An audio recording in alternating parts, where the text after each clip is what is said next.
ইউনূস সাহেব, আপনি ভারতকে ইলিশ দেওয়ার সিদ্ধান্ত নিয়েছেন কার কাছে জিজ্ঞেস করছেন? শহীদ আবু সাঈদ, শহীদ মুগ্ধ, শহীদ আবরার ফারা, এই দেশের ছাত্র জনতা, এই দেশের জনগণ, তাদের কাছে জিজ্ঞেস করছেন? যে- এই দেশের জনগণ কিন্তু শুধু আওয়ামী লীগের বিরুদ্ধে যুদ্ধ করে নাই। এই দেশের জনগণ আওয়ামী লীগ এবং ভারতের বিরুদ্ধে যুদ্ধ করে দেশ স্বাধীন করছে।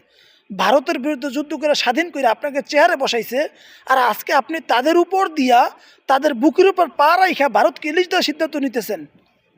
আপনি কি মনে করতেছেন আপনি ক্ষমতা পাইয়ে গেছেন? না, আপনি মোটো ক্ষমতা পান নাই।